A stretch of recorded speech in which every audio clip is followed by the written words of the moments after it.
What if I told you that you could have an amazing steak dinner for 4 at home that doesn't break the bank? Well, in this video, I want to show you how I make a top round steak, super delicious, super juicy, and we're going to top it off with an amazing compound butter that I picked up from another YouTuber, Guga Foods. For the full ingredient list and directions, check the description box below, but enough talking about this steak, let's get cooking.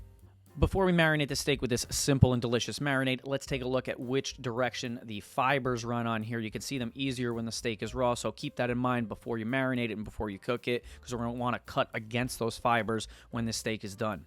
So now we're going to marinate this with some olive oil, some of my base seasoning, which is a blend of garlic powder, onion powder, salt, and pepper. There's a link to the video recipe in the description. We'll throw on some light sodium soy sauce and some of this Worcestershire sauce. I flub that up every time. And some balsamic vinegar. So now we're just going to mix this with our hands. You don't need to pre-mix this stuff. I find just mixing meat in with the marinade, everything gets mixed in and it gets coated just fine. I mean, there's one less thing to dirty. So once this is well mixed, we're going to set this aside in the fridge so it can penetrate the meat a little bit, and we'll make our compound butter. So we're going to take the compound butter that's been sitting at room temp because it's a little soft and we can mush it up a little easier. I'm going to cut this into cubes. Now we're going to use some of the pre-minced garlic that's been sitting in some olive oil. This stuff is a little different than the fresh garlic, so I like to use it in a different way. I think it adds a really nice flavor to the compound butter. And then we're going to also cut up some of these fresh chives that are pulled right out of the garden. Thank God spring is here and we can just go outside and get some chives. And now we're also going to shred in some Parmigiano Reggiano.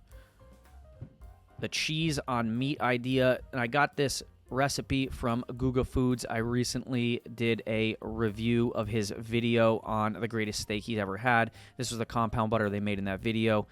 He also used a gochujang sauce, hot sauce. That's a Korean-style hot sauce. I just had the truff stuff, so I thought it would work interchangeably. We're also going to throw in some smoked sea salt and some fresh ground black pepper. For the original video that I did the reaction video to and where I got this compound recipe from, you can see a link to that video in the description below.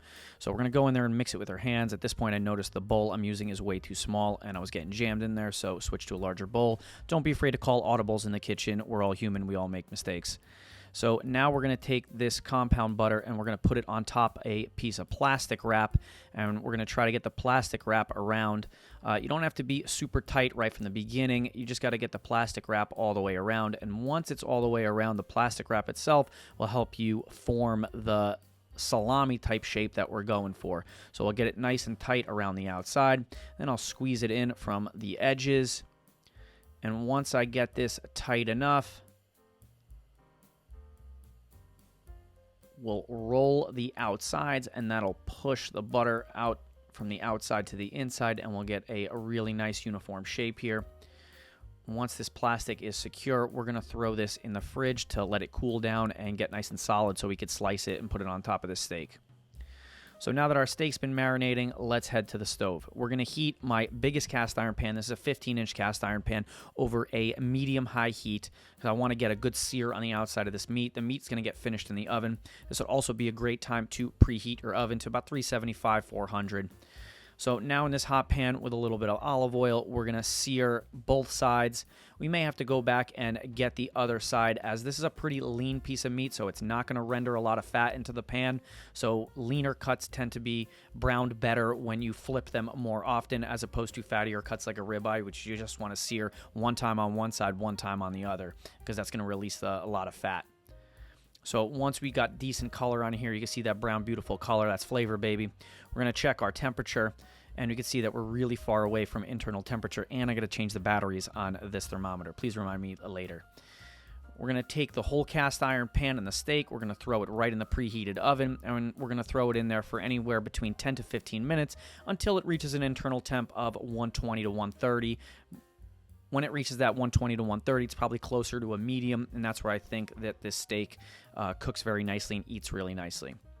Before we cut into it, we're going to let it sit for 5 to 10 minutes to make sure that some of the juices are retained as we're slicing it. If we slice this too early, all the juices are going to come out. So I can see the direction of the fibers, and I know I'm going to cut perpendicular to them. And I'm going to try to cut these a little bit thinner than I would a fattier steak like a sirloin or a ribeye. Sirloin or ribeyes, you can cut them a little thicker. This you want to cut nice and thin, so as you're eating it and you're cutting it against the grain, when you're chewing it, the fibers are falling apart and it's eating more tender than it actually is, because these are not super tender cuts.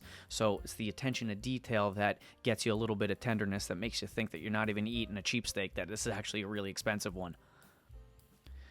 Whatever I'm not going to eat, I usually like to keep whole, and I'll slice that later, maybe tomorrow, maybe even tonight if I get hungry.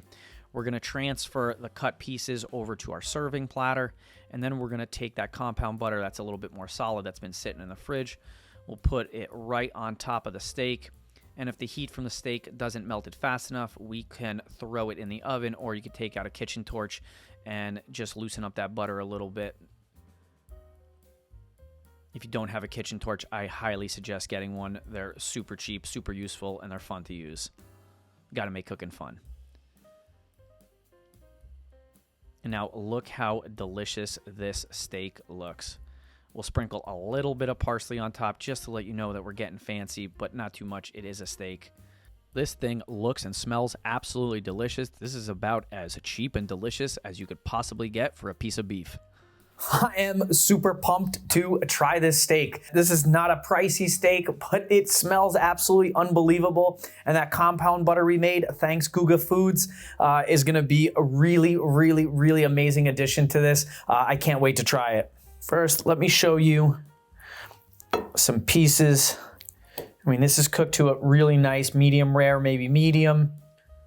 Let's get some of these pieces with that wonderful compound butter on them. I'll take that butter, make sure that we spread it all around, make sure that we get it in that bite.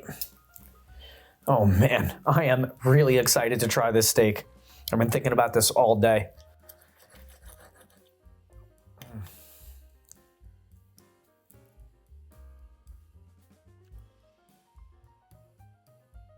I mean, other than not being as tender as like a sirloin or a ribeye, the flavor is unbelievable. This is so good. I'm so glad that I watched that Guga Foods video about the best steak he's ever had, because that compound butter in that video is out of control. If you've never seen that video, definitely check it out. There's a link in the description box below to the original video. But this compound butter, even though I changed the gochujang sauce to the truff hot sauce, this is out of this world good. And the great part about Top Round is that it's super lean, so it slices really easy. This is great for steak sandwiches the next day. Throw this in a wrap. But this compound butter, oh my God. If you're looking for a cheap and easy and really fancy and flavorful meal to make, maybe on a special day, maybe on a holiday, Friday, Saturday night, date night, this is it without breaking the bank. I'm gonna eat about 12 more pieces of this steak, so while I'm doing that, check out the reaction video where I watched Guga Foods video and I picked up this compound butter. Also, if you want a pricier, nicer steak and you're into that, check out my Cowboy reverse sear ribeye with the garlic butter. That's a really nice steak too. I'll see you there.